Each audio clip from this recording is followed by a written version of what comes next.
The call came at 11:47 on a Tuesday night, and I knew before I even picked up that something was wrong. A father knows. After 38 years of it, you develop a sense for the silence that comes right before the world falls apart. My son's number was on the screen. He never called this late. Dad. His voice was wrong. Flat and strange, like he was reading from a script he didn't understand. I need you to come to St. Galen's. It's Priya. I was already reaching for my keys.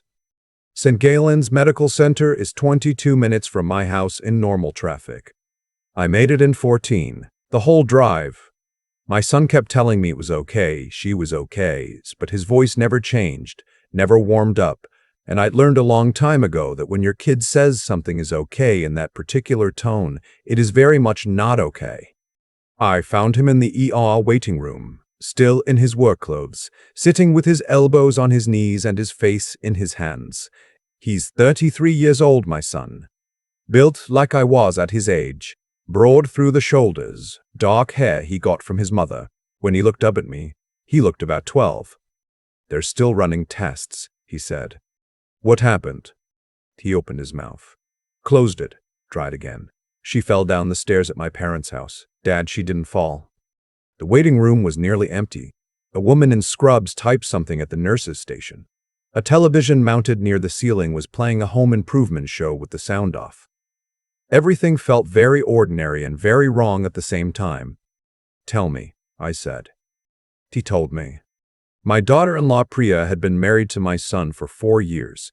She was 31, an occupational therapist, the kind of person who remembered your birthday and showed up to things she'd promised to attend and laughed at bad jokes because she didn't want anyone to feel embarrassed. Her parents had immigrated from India to Ohio in the late 80s. She'd grown up in Columbus, went to Ohio State, met my son at a mutual friend's graduation party in Cincinnati. I'd liked her from the first afternoon I met her. She had a way of paying attention when you talked that made you feel like the most interesting person in the room. My ex-wife's family had not liked her from the moment they met her. My son and I had been through this particular argument so many times over the past 4 years that it had worn grooves into our relationship. His mother's parents, his grandfather especially, made comments. Subtle at first, then less so. Questions about whether Priya's family followed certain customs, observations about cultural differences delivered as concerns, references to the neighborhood where his grandparents had built their money that always seemed to come with a pointed look in Priya's direction. My son had defended her every time. His mother, my ex-wife Claudette, had stayed quiet in that way that meant she agreed with her parents, but didn't want to say so in front of me. I'd been out of that marriage for 11 years. I'd built a decent life since. I ran a small home inspection business, had my own place in Dayton, saw my son when I could, but I'd never stopped worrying about what that family was quietly doing to his marriage. Now I was sitting in the ER, and my son was telling me his wife had been pushed down a staircase inside his in-laws' house. Priya had been invited to dinner. My son was supposed to come straight from work, but a client emergency had held him up, and he'd called to say he'd be an hour late. Priya had gone ahead without him. She'd been there maybe 40 minutes when it happened. My son's grandfather, a 78-year-old retired banker named Clifton, had apparently followed her upstairs when she went to use the bathroom. His grandmother, Eunice, had been in the kitchen. He'd said something to her, something about the family, something about what she was doing to it. And then Priya had been at the top of a 15-step staircase, and then she hadn't been. She'd landed badly, right wrist, 2 ribs, a concussion, and she was 9 weeks pregnant. Nobody had told my son she was pregnant. Priya had been waiting until the 2nd trimester, wanting to be sure. She'd been carrying that secret into that house alone, and now she was in a hospital bed while doctors checked to see if the baby was still alive. My son had his face in his hands again. I put my hand on the back of his neck the way I used to when he was small. The baby, I said. They don't know yet. We sat with that for a while. The doctor came out at 1020 in the morning. The baby was okay. Heartbeat strong, no signs of distress. The doctor called it fortunate. He used the word twice, like he needed to make sure we understood how close it had been. I went in to see Priya while my son was on the phone with her parents. She looked small in the hospital bed, her right arm in a splint, a bruise spreading across her cheekbone where she'd hit the wall on the way down. She was awake when she saw me. Something in her face loosened just slightly, the way a person's face loosens when they've been holding tension for a very long time and suddenly don't have to anymore. "He said I tripped," she told me. Her voice was quiet and very steady. "He's going to say I tripped. Clifton, that's what he told the nurses when they arrived, that I tripped and he tried to grab me." "Did you trip?" She looked at me. He had both hands on my shoulders and then I was falling. I stayed until her parents arrived, which was just after 4 in the morning. Her mother came through the ER doors already crying. Her father shook my hand and thanked me for being there and then couldn't say anything else for a minute, just stood there gripping my hand with both of his. I drove home in the dark. I made coffee I didn't drink. I sat at my kitchen table and thought about a 78-year-old man putting his hands on my pregnant daughter-in-law and deciding that whatever he thought he was protecting was worth more than her life and the life of her unborn child. I thought about 4 years of dinners and holidays and pointed silences and comments wrapped in plausible deniability. I thought about the way Priya laughed at my bad jokes. Then I picked up my phone and called my son. "I need you to get me into that house," I said. He was quiet for a moment. "Dad?" "Not to do anything. I need to look around. I know how houses work. I know what I'm looking for." Another pause. "I have a key. Mom gave me one when they went to Florida last winter. Meet me there in an hour." The house was a large colonial in one of the older neighborhoods in Mason, Ohio. 4 bedrooms, detached garage, the kind of house that announces a certain kind of money without being obvious about it. I'd been inside it maybe 6 times over the years. I always felt like a guest in a museum. My son met me in the driveway at 5:15. The sun was just thinking about coming up. He looked like he hadn't slept, which he hadn't. "I don't know what you're looking for," he said. "Neither do I yet," I said. "Let's go." We went in through the side door. The kitchen was immaculate.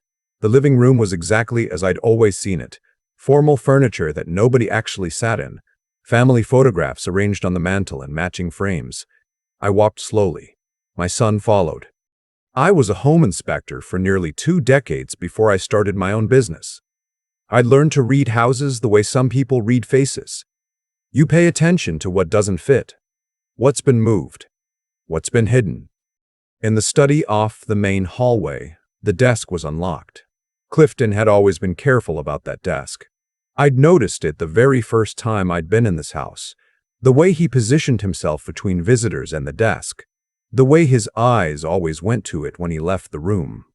My son hesitated in the doorway. "We shouldn't." "Priya was 9 weeks pregnant," I said, "and she's in a hospital bed." He came in. The desk was organized the way you'd expect from a man who had spent 40 years in banking. Everything labeled, everything ordered. I went through the drawers slowly.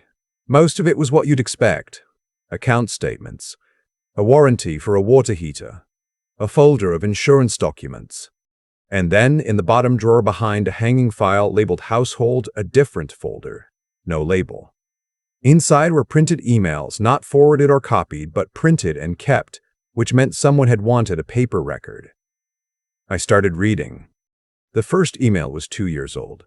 It was from Clifton to my son's mother, and it began with the line, "I've spoken with Robert about our options, and he believes there are several legitimate avenues we haven't fully explored." Robert, I would later learn, was a family attorney who had apparently been advising Clifton on how to handle what he referred to in subsequent emails as the situation with Nathan's wife. He never used Priya's name.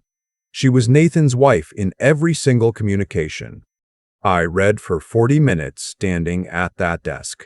My son read over my shoulder.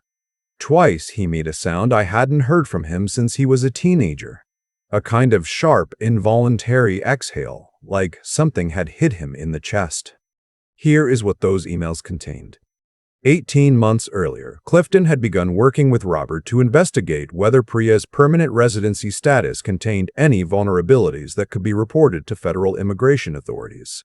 This was despite the fact that Priya had been a U.S. citizen for 6 years. Robert had apparently informed him that this avenue was unlikely to succeed.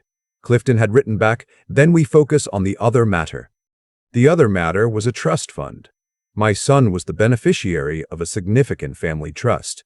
I'd known it existed in a general way, but had never known the specifics. The trust was structured such that if my son divorced before his 35th birthday without his grandparents' written approval, he would forfeit the principal. Clifton had been corresponding with the trust attorney about whether a divorce initiated due to irreconcilable cultural differences could be presented in such a way that the forfeiture clause would not apply.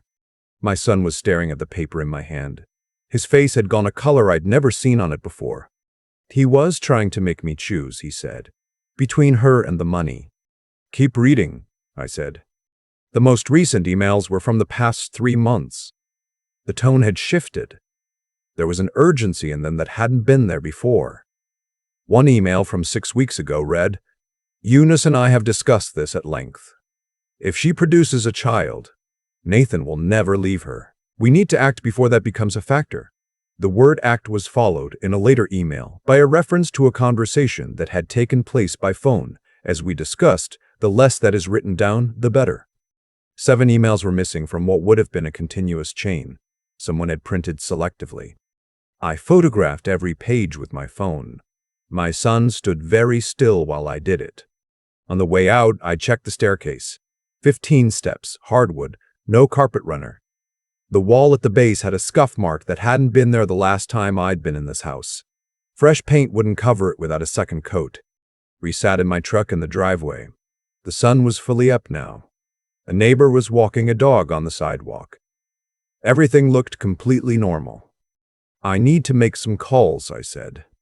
"Dad." My son's voice cracked slightly on the word. He was quiet for a moment. "He's 78 years old." "I know." "She almost died." "I know, Nathan." He nodded once, looked out the window. "Make the calls." I'd built relationships over nearly 4 decades of working with houses and the people who owned them.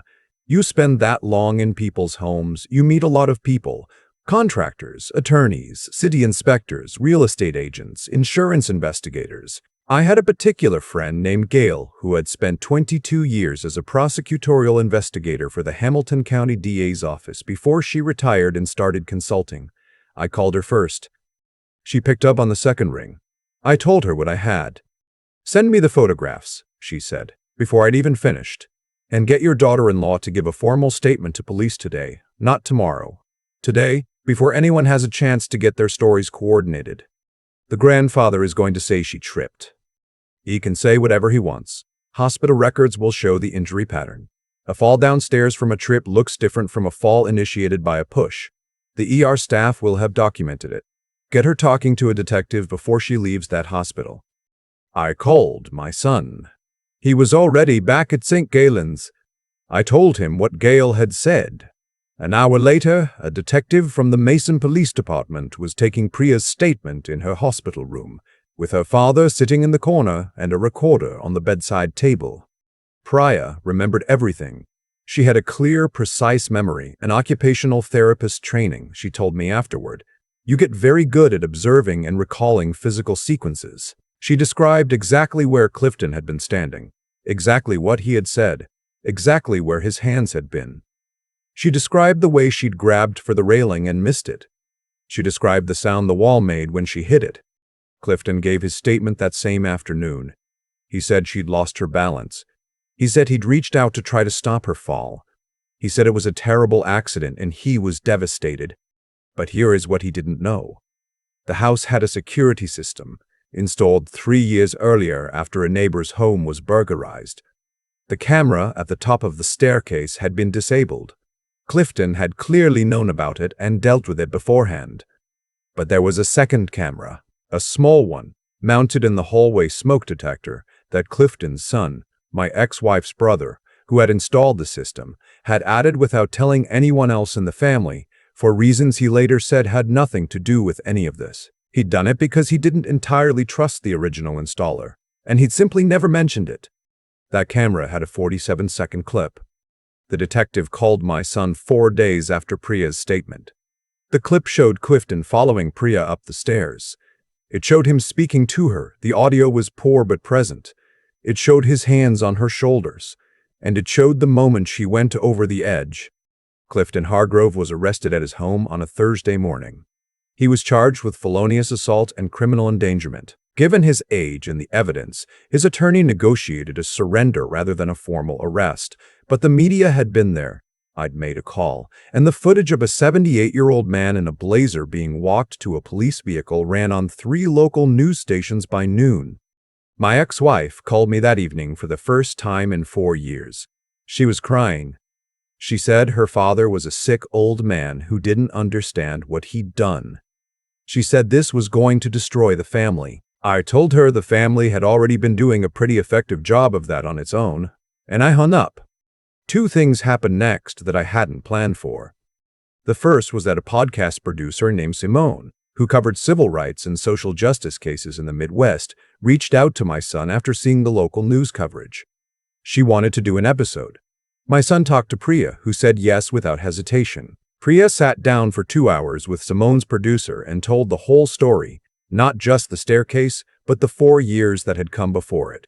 The comments about her cooking, the questions about whether she and my son planned to raise children in a particular religion, the way holidays had been managed to minimize her family's involvement. The emails, which had by then been entered into evidence and were part of the public record. The episode came out 6 weeks after the arrest. It was downloaded 400,000 times in its first week. Major outlets picked up the story.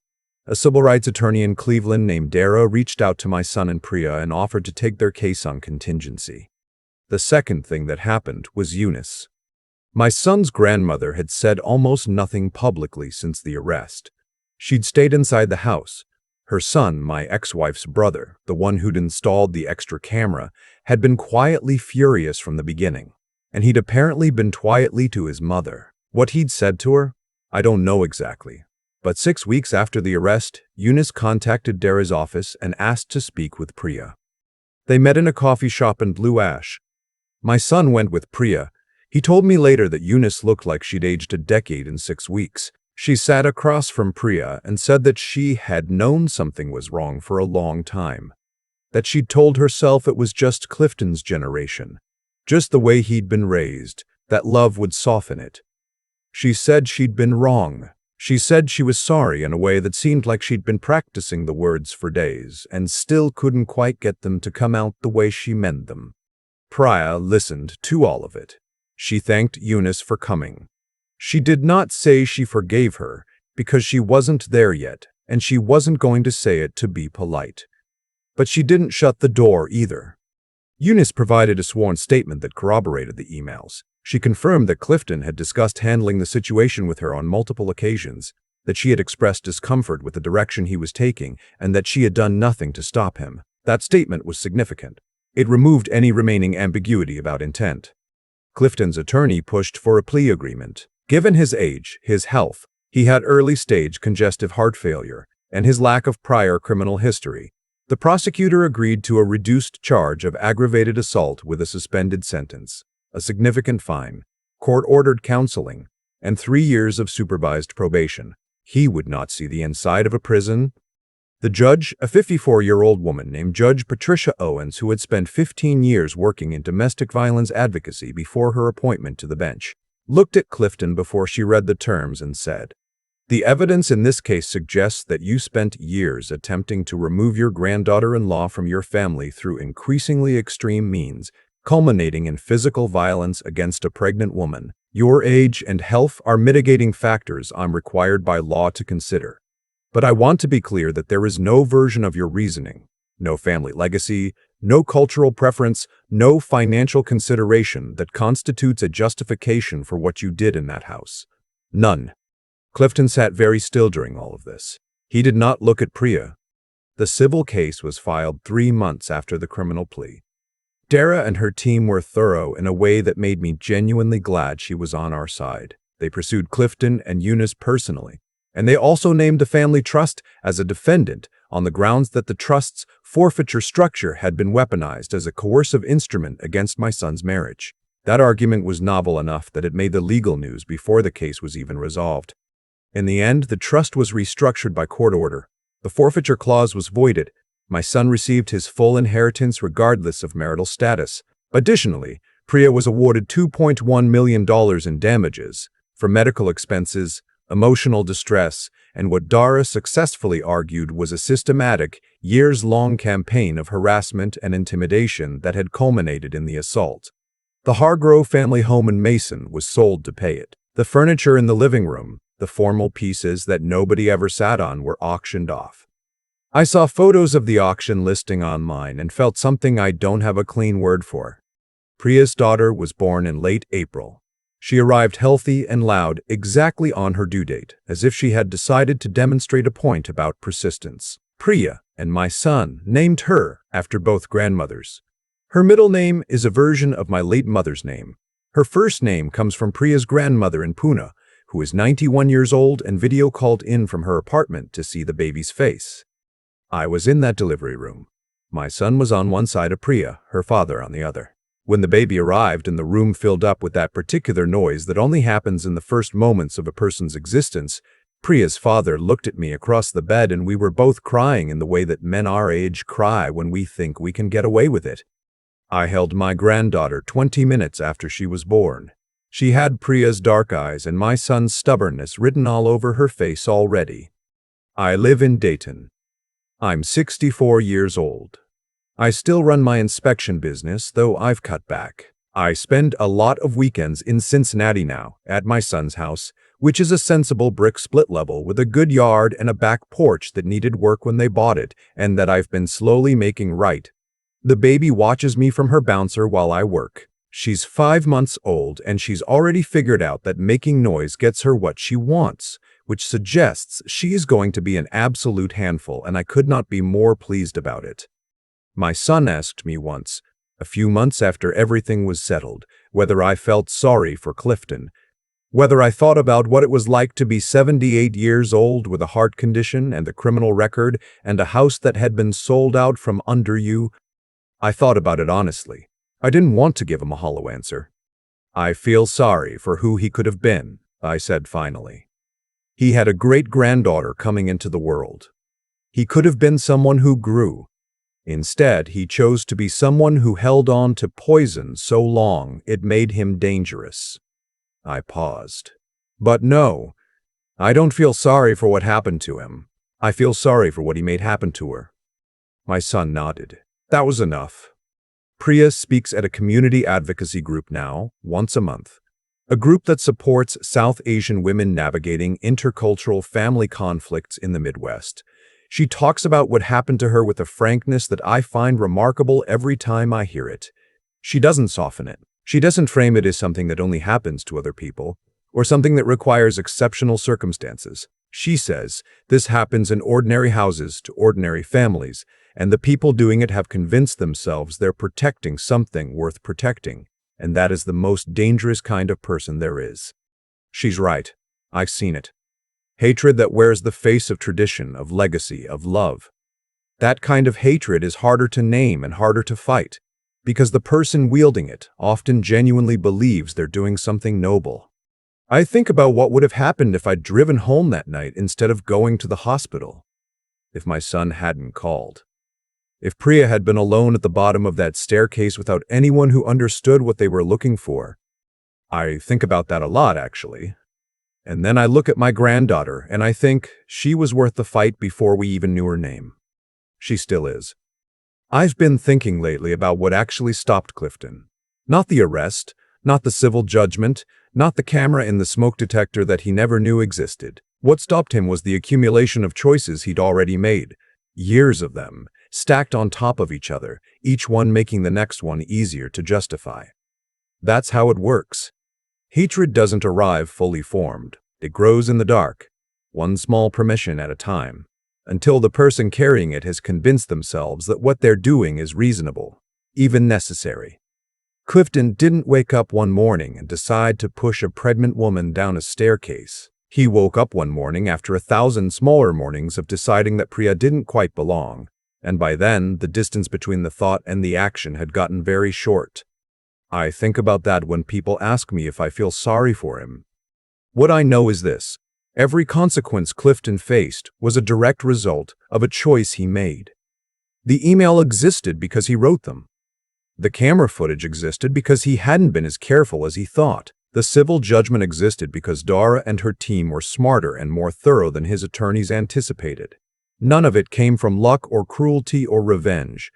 It came from cause and effect, plain and simple. He built something over 4 years, and when it collapsed completely, the way structures do when the foundation was wrong from the start. What I'm prouder of, and I want to be honest about this, is how my son handled it. Nathan is not an emotional man by nature. He processes things quietly, sometimes too quietly, but from the night he called me from that waiting room, he made clear-headed decisions under the kind of pressure that breaks people. He got Priya's statement recorded while the details were fresh. He let the legal process work without trying to get ahead of it. He listened when Gale told him what to do, and he did it without the ego getting in the way. That takes a kind of intelligence that has nothing to do with degrees or titles. It's the intelligence of knowing when to act, when to be still, and when to trust someone who knows more than you do. And Priya. I keep coming back to Priya sitting across from Eunice in that coffee shop. She didn't have to take that meeting. Nobody would have blamed her for refusing. But she went. She listened, and she told the truth about where she was, that she wasn't ready to forgive, but she wasn't going to close the door either. That is not weakness. That is the hardest kind of strength there is, the kind that keeps you human when you have every reason not to be. My granddaughter is going to grow up knowing this story. Not the ugly parts, not yet, not for a long time, but the shape of it. That her mother was treated as less than she was, and that her family refused to accept that. That justice isn't fast or clean, but it is real if you're willing to do the work. That the people who fought for her did it not out of anger, but out of something quieter and more durable than anger. She was worth it before she existed. She'll spend her whole life not knowing how close she came to never existing at all. I plan to keep it that way for as long as I can,